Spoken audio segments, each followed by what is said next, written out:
পৃথিবীর বুকে এমন একটি দেশ রয়েছে যেটি কিনা চতুর্ভুজাকৃতির, যেই দেশটি অবস্থিত দুটি মহাদেশের মধ্যে।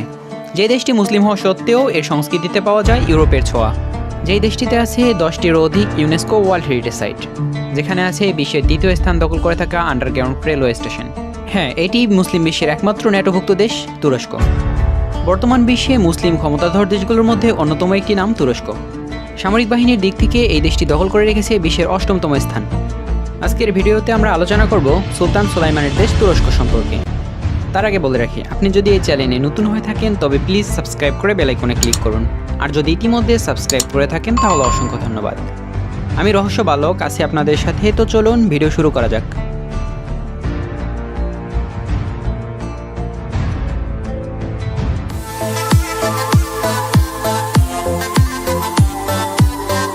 তুরস্ক বা তুর্কি, এই দেশটির সরকারি নাম রিপাবলিক অব তুর্কি।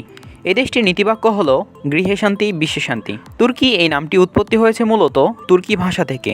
তুর্কিদের ইতিহাস পুরোপুরি মিশরীয়ানদের মতো ইতিহাসের আলোয় উজ্জ্বল না হলেও তুর্কির কিছুটা অংশ মেসোপটেমীয় সভ্যতার অংশ ছিল।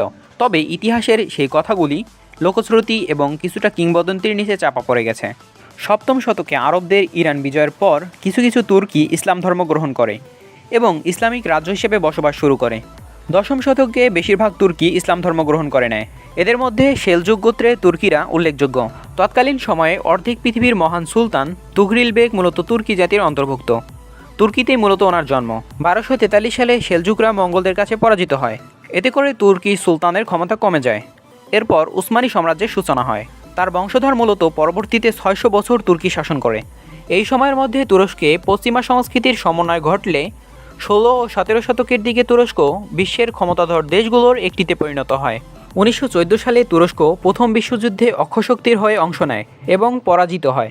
ভৌগোলিক অখণ্ডতা রক্ষাই মূলত তুরস্কের এই যুদ্ধে অংশ নেওয়ার মূল কারণ ছিল।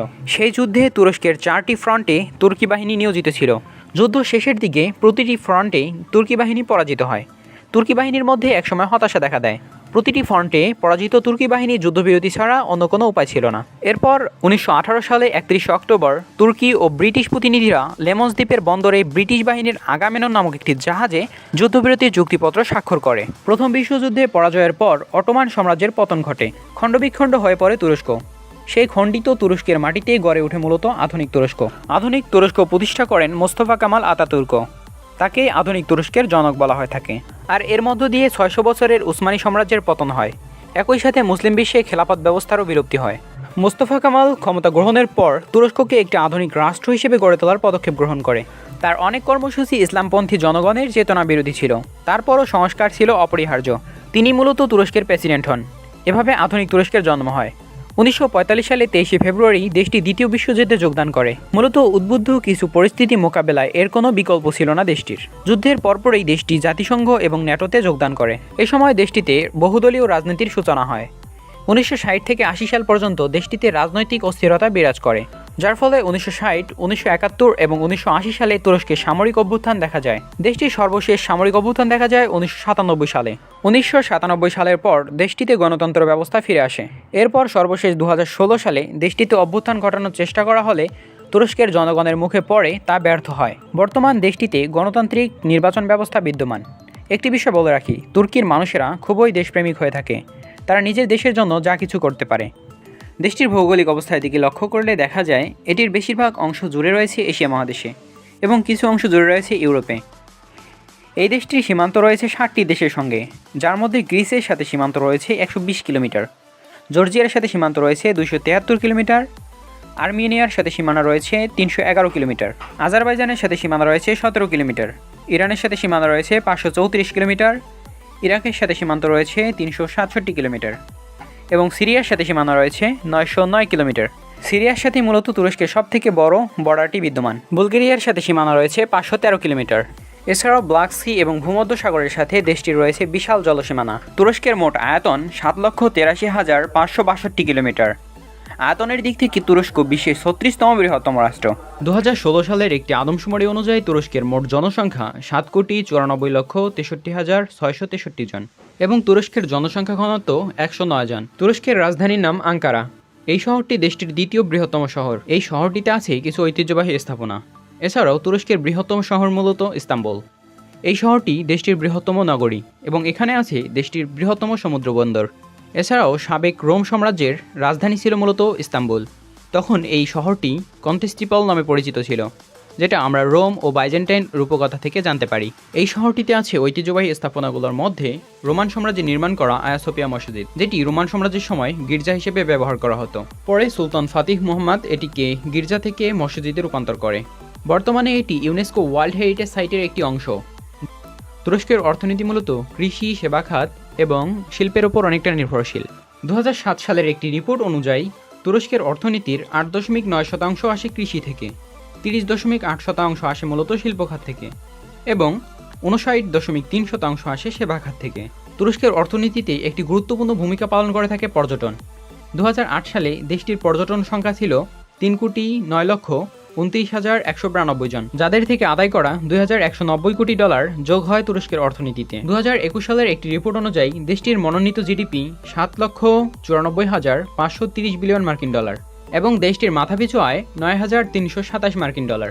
তুরস্কের মুদ্রার নাম টার্কিশ লিরা। 29 ডিসেম্বর 2021 অনুযায়ী এক তুর্কিশ লিরা সমান 7.24 বাংলাদেশি টাকা এবং $1 সমান 11.45 তুর্কিশ লিরা। তবে এই সংখ্যাটা সর্বদা পরিবর্তনশীল, বিশেষ করে ডলার এবং লিরার মধ্যকার সম্পর্কটি। তুরস্কের সংস্কৃতি অনেকটা মিশ্র এবং বৈচিত্র্যময়।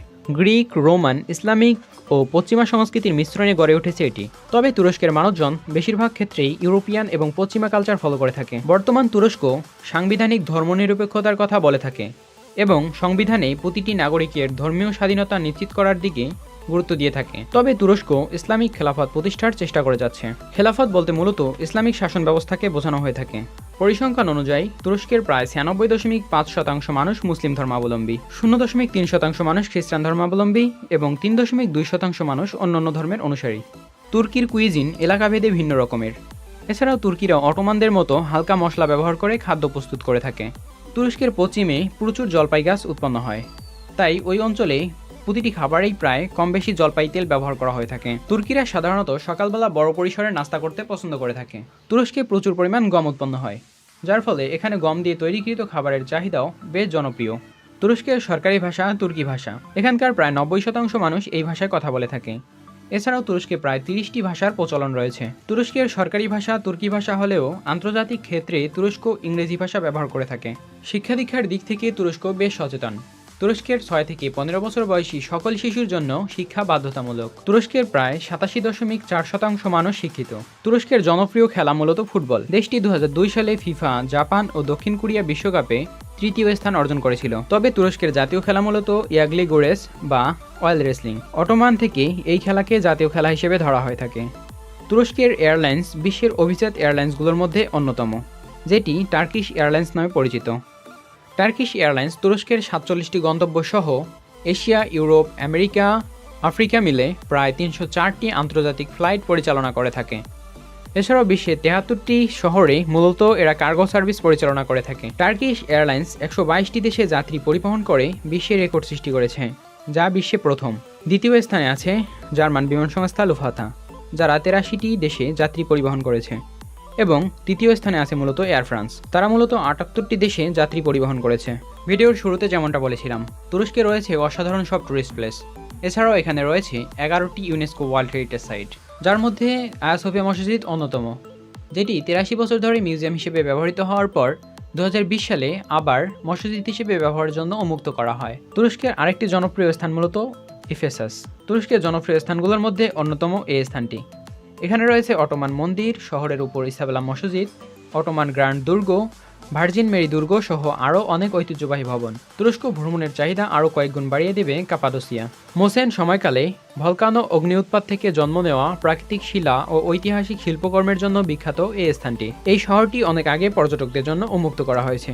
এখানকার সবথেকে আকর্ষণীয় বিষয় মূলত বেলুন ট্যুর। বাংলাদেশি 8,000 টাকা থেকে শুরু করে আরও বেশি টাকায় বেলুন ট্যুর দেওয়ার সুযোগ রয়েছে। তবে সব বেলুনে ভ্রমণের অভিজ্ঞতা প্রায় একই। তবে খরচ যাই হোক, ভূপৃষ্ঠ থেকে 1,500 ফুট উপরে 1.5 ঘন্টা ভেসে বেড়ানো এবং মনোমুগ্ধকর সৌন্দর্য উপভোগ করা কে না ছাড়ে। তুরস্কের ডায়ালিং কোড +90 এবং ইন্টারনেট ব্রাউজিং TLD.TR। একটি বিষয় জানিয়ে রাখি, গত 2 বছরে সবথেকে বেশি শৃঙ্খল দেখা দিয়েছে তুরস্কে। শৃঙ্খল হলো মূলত বিশ্বের সবথেকে ভয়ঙ্কর প্রাকৃতিক দুর্যোগগুলোর মধ্যে অন্যতম। শৃঙ্খল সম্পর্কে জানতে পারেন আই বাটন, ডিসক্রিপশন এবং এন্ড স্ক্রিনে দেওয়া লিঙ্ক থেকে।